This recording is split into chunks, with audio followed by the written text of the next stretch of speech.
لحظه در انتظار فرصتی خیلی هیجان آوره، چون گفتیم که امامعلی نورعلی ورزشگری جوان تاجیکستان که در قهرمانی جهان در اتیوپیا با گرفتن مقام اول عنوان قهرمانی دست یافت با پهلوان کوبا. اکنون پولند حالا در میدان است. ورزشگر کوبا هم جوان است، 22 ساله. پهلوان جمهوری تاجیکستان امامعلی نورعلی، چون گفتیم که چمپیون فعلی جهان در میان جوانان. حرکت امامعلی نورعلی در اینجا خوب است. بله، امامعلی نورعلی برتری دارد نسبت به حریف.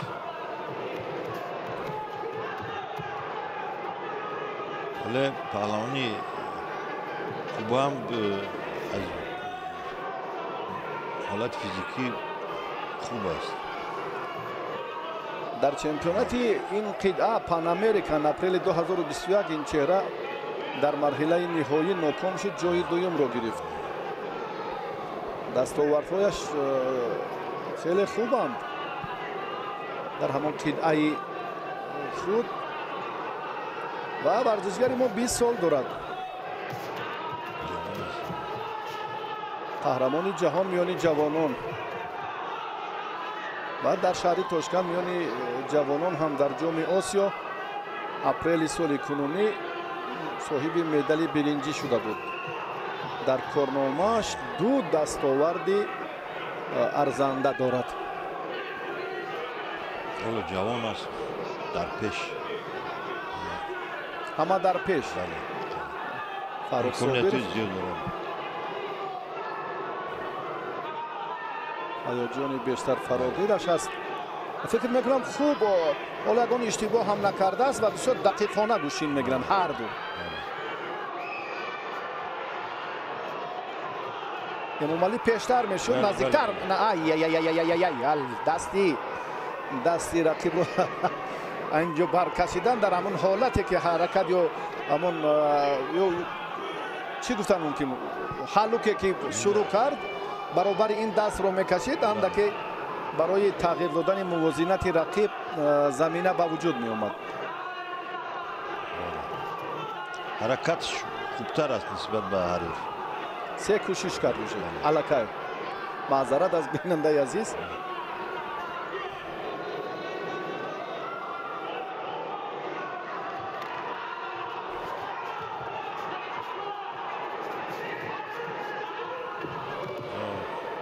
اندکی وضعیتش مرکب. پولانکو هم اینجا اورلاندو قوت است، حالت فیزیکیش خوب است. وضعیت کار در زمین رو اکنون امامعلی نورعلی تحت نظارت گرفت. داور هم به حالت اوله برمیگرداند پهلوان.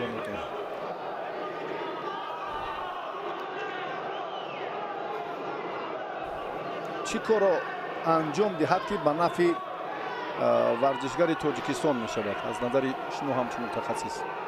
یک پرتوفت خوب در کار در اینجا، یعنی که پیش رود، عمل اجرا کند یا هر دو را.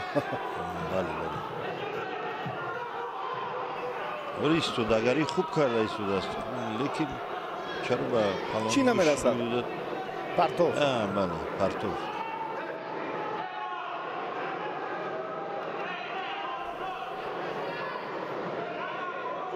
تجربه هم کمتر است در قهرمانی جهان. بله.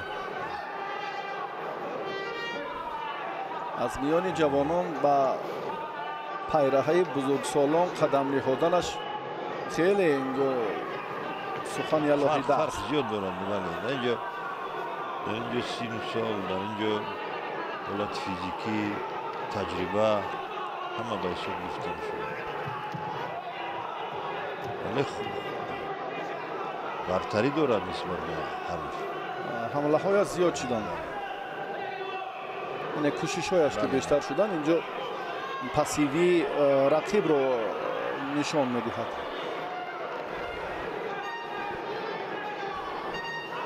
شاید برای گوشی نگرفتن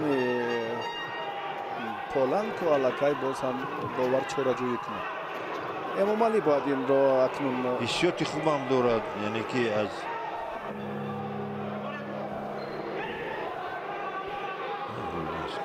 کار با وقت ایلاوه طول کشید.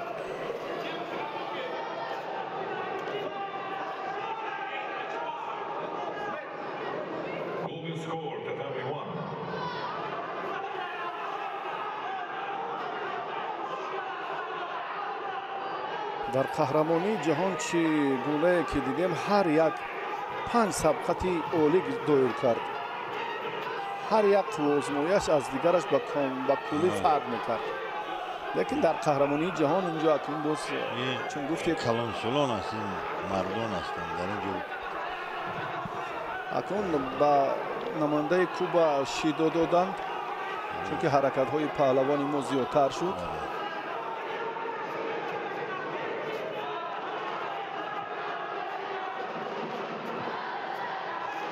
پرتوف داد، پرتوف هست امکانی آی همین کار رو دو دفعه خوب اجرا کرد. این مراتبش از اولش اندک بهتر بود، افضلی داشتن. کمی دیگر برای وزارک اندک فاصله باقی ماند. امتیاز اول تقدیر رقابت رو حل میکنه چون که وقتی ایلاوه است این امتیاز طلایی با کی نصیب میشود. شیدو میدهد مربی کوبا. شیدو بس کم فعالیت است، یعنی که همین برتری دارد پهلوانی ما نسبت به حریف.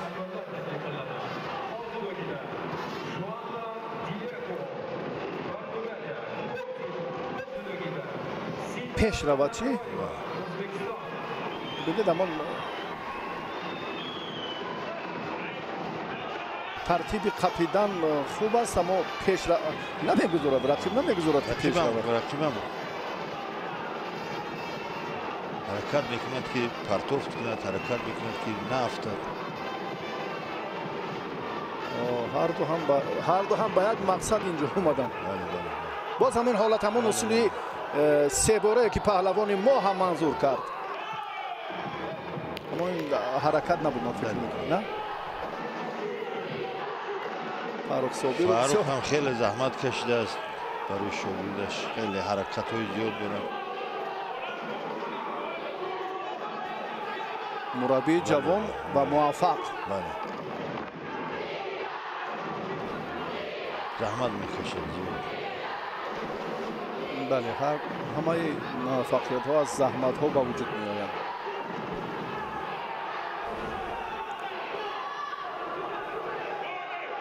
برای تولید یک سخن خون جگر شوم، برای تولید یک چهره باز هم علاقه 10 ساله ها بیش لازم است.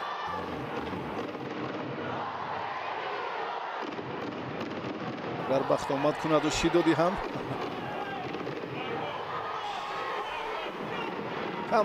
کمی به مادر شدن هر دو. معلوم می شود از قیافه‌شان. پهلوان ما حمله های زیاد است، تشبسکاری هایش خوب است، مخصوصا در حالت راست بودن. یک احساسات بنده رو فراگیر است. اکنون یک کوشش دیگری پهلوان کوبا اینجا خوب هم نبود، به هر نوع خود را نشان داد که من هم به طرف نیستم.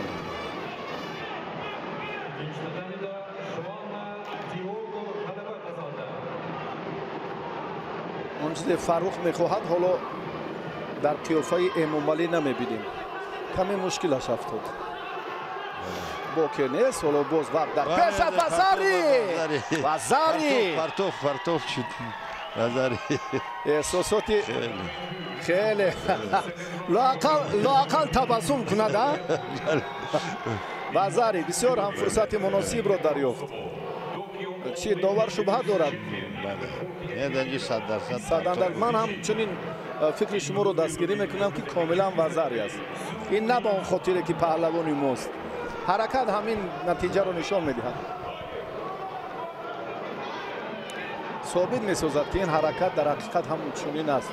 حالا بیاید یک لحظه توقف کنیم که دستور دهندگان بله دقیقاً اینجا که استاد اتحاد جماهیر شورای و چون مدال اول بازی‌های آسیایی رو به خزینه ورزش تاجیکستان در سالهای اول زمان صاحب استقلالی در رشته جودو خیرالله نظریف آوردند که این هم شایسته و کمال احترام تمام جودوکاران است. آفرین، مبارک باشد غلبه و اکنون بسیار صحیفه تاریخی ما رو در پیش است. با ابه پهلوان ما روبرو می شود و اکنون هراسیدن در کار نیست. بله شبهه ها رو از میان بردن لازم است. اکنون با پهلوان ژاپنی ابه ورزشگر جمهوری تاجیکستان 100% اینجا هم شایسته ترین پرتاب بود. احسنش میبینیم ولی نورالی حسیات خوب دارد. صحیفه تاریخی میخواستم شما همین یک لحظه توجه کنید با نیروسنجی واقعا تاریخی پهلوان جمهوری تاجیکستان با چمپیون بازی‌های المپی با 2 کرات قهرمان جهان یکی از سرکردگان یکی از صدرنشینان یکی از چهره‌های معروف‌ترین جودوی دنیا هنرنمایی دارد با ابه و امومالی نورالی. خوب است ورزش است. فاروق صابر اندک هیجانش خوبتر به نظر رسید. جای گیله‌مندی و شبهه نیست. جوان مردانه رقابت کردن در کار، اگر باخت هم باشد سزاوارانه باخت کردن لازم. به هر دو شیدا دادن. دقیقه اول مبارزه پهلوان قهرمان جهان با قهرمان 2 کراته جهان هنرنمایی میکند. از ما میان جوانان است و ابه بسیار خوب دفاع کردن. بیاید در هراس نباشیم. اکنون اندک امومالی نورالی دلش پر شد که با ستاره های درخشان جودوی سیاره هم میتوان نیروسنجی کرد. هیجان اندک دورتر شد. امومالی ببینید حرکت دست رو دیگر باره به سمت مقبول خود رجوع میکند، اما اینجا ببینید که چی خیلی خوب میشه. دفاعی بهتر کرد. 100% به اون میتواند خروج میکرد. الان کمبودی هم ندارد. دقیقه دوم مبارزه پهلوانان بسیار هم صحیفه تاریخی. بزرگترین نیروسنجی در قهرمانی جهان در روز دوم از منتخب جودوی کشور. خیلی خوبه. 3 بار 3 دفعه حرکتی ستاره روشن جودوی سیاره رو قشنگ 20 ساله تاجیک رفت کرد، برطرف ساخت. برتری هم دارد نسبت به بسیار مکتب جودوی ژاپن رشد یافته است و مخصوصاً ابه. و ما در مورد هنرنمایی پهلوان گفتیم، باز هم این مرتبه باز در دفاع مهارت و هنر بهتری خود رو هم ورزشگر تاجیکستان نشان داد. بسیار خوب. برای همه قناعتمندند، هم تماشابینان هم مربیان و در مجموع اینجا هم اگر ما به همان نقطه نظر کسبی توجه کنیم سزاوارانه دلپرانه الکی رجوع میکنند. نوباسته چون گفتیم در موردی که کار در این زمینه چگونه صورت میگیره. خیلی دفاعی خوب. از سه حالتی خطرناک خود را رها کرده، از 3 وضعیتی مشکل. بسیار عالی. این برای ما قهرمانی است. коқи варзишӣ Парвиз Собиров ана ҳамин чеҳраҳоро тарбия ва ба камол расонид. дуюмин шидоро ба чеҳраи дурахшони ҷудои тоҷик доданд. боке нест. баросим бисёр қаноатмандем. бисёр гӯшини хуб гирифт. ҳунарнамоӣ идома дорад.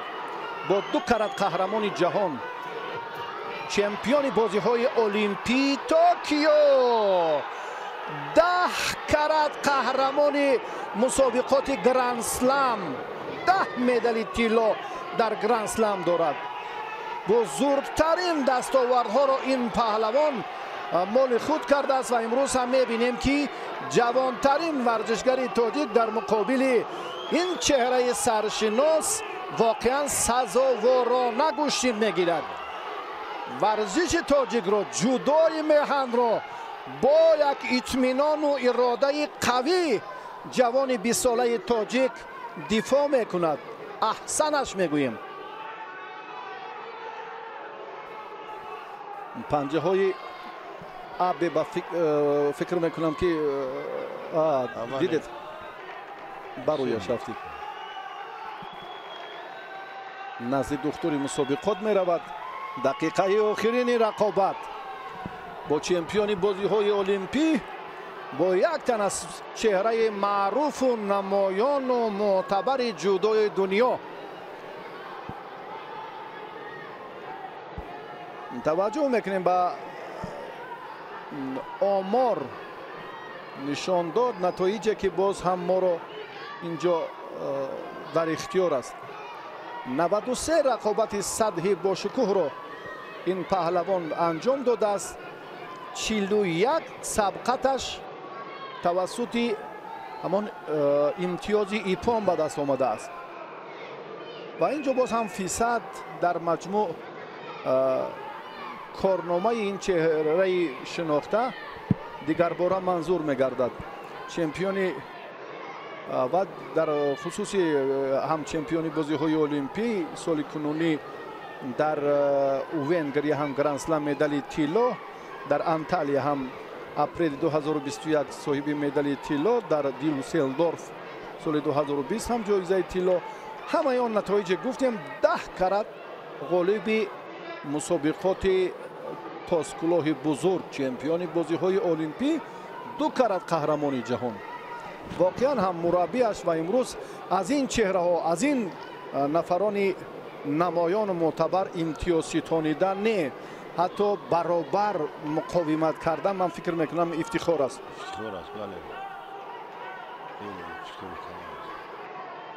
чӣ кор кунад Эмомалӣ Нуралӣ дар ин мавриде ки агар ба ҳар навъ акнун он қадар ноумедиҳо моро фарогир нест, вале боз ҳам вақти изофа моро дар пеш аст. шояд боз як лаҳзае бошад ки агар бо ҳамон сил биёд мо инро агар нагӯем, чунки паҳлавони мо 2 шидо дорад. ба ҳар навъ инҷо ба бародару хоҳар абеҳо дар қаҳрамонии ҷаҳони шаҳри Тошканд қарор доранд. инҳо ҳам дар бозиҳои олимпӣ чун намунаи ифтихор будани ҷудои ҷопонро нишон доданд. ҳамаи инро албатта мо аз саҳифаҳои варзиши кишвар тавассути гузоришҳои мустақим дигарбора ҳам манзур кардем. Эмомалӣ Нуралӣ чун гуфтем ки дар корномааш танҳо 2 дастовард аст. ин ҳам пирӯзии қаҳрамонии ҷаҳон миёни ҷавонон варзишгари моро. ин ҳам соли 2022 моҳи апрел Фаррух Собиров дар хусуси мураббии ҷавон маҳораташ гуфтем ки дар кохи варзишии Парвиз Собиров бисёр ҳам ман рости Харло Шарифович ман медонам ки Фаррух чӣ гуфт, аммо гуфтанаш дар эфир зарурате надорад ва бисёр он Фаррух, ҳадафи ниҳоии Фаррух ба мо маълуму ошност.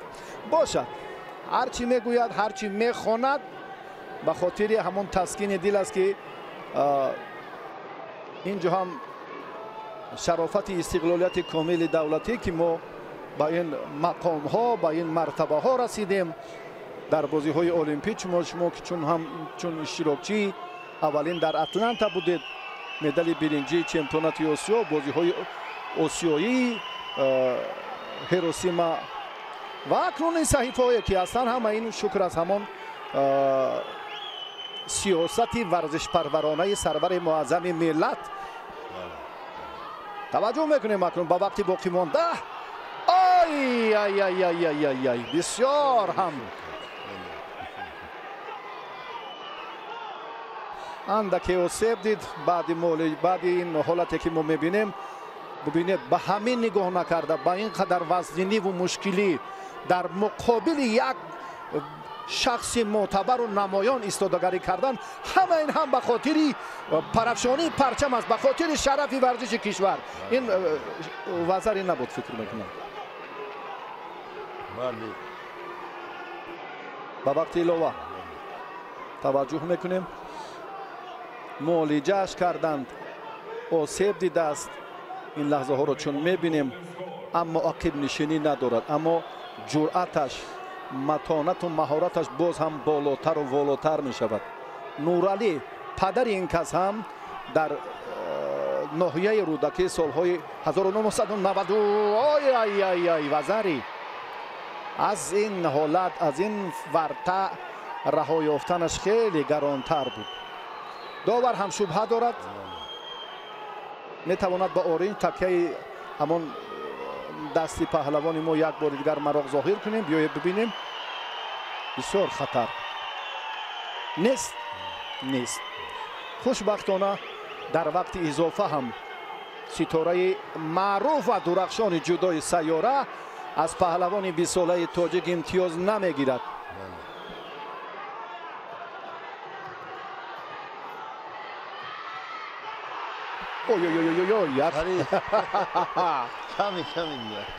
اگر با صورتتر میشد. فاروق از جای برخاست. بسیار هم فرصتی مناسب بود. چی طوره که ابه برای وزری خیلی پرتافتش نزدیکی داشت، پاسخ جوابی او را پهلوان امیدبخش ما امامعلی نورعلی هم سری وقت گردانید. باز هم فشارش آورد. عکس عمل را در لحظه مناسبی که چگونه استفاده کرد، اما حرکت یک گردشی هم بهاگذاری این ورزشگر را در جریان دارد. مسلم است که در گشتن جودوی تاجیک یک پرابلم خیلی اساسی همین کار در زمین یا با اصلاح پرتر است. ما هرگز به جای پوشیده هم نیست که با پهلوانان ژاپن در این جوده برابر شده نمیتوانیم، چون که این نمود ورزشی همون ژاپنی است و مکتبش خیلی قوی. احسن به امامعلی، برای ما قهرمانی است. هر قدری که چه طرز و ترتیبی که در میدان نشان میدهد، هر یک حرکتش فلسفه قوی و فتووت تاجیکانه است. خیلی این کارنامه‌ای است نسبتی با آب ورزش کردن در حال گلدن اسکور در قیب بیومم و انجام رسیده استفاده است.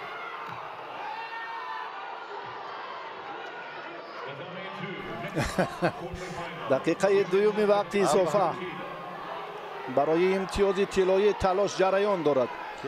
مربی گمان کرد که کار آسان از این جوانی کم تجربه به دست می آید و به آسانی این مرحله را باک نیست. ورزشگر تاجیک قهرمان است. ورزشگر تاجیک برای تمام مردم شرفمند تاجیکستان در مقابل قهرمان بازی‌های المپیک قهرمانی کرد. احسنش میگویم و دیگر باره هم به فاروق صابر و احسن میگویم و دیگر باره به نورعلی قبلگاهش پدرش که چون گفتیم خیشت اولی محبت گوشتین را واگذاشت، احسن و آفرینش میگویم. این کار سهل و عادی نبود. دلپرانه، سزاوارانه، تاجیکانه، عارفانه، در مجموع انا همان هویت بزرگی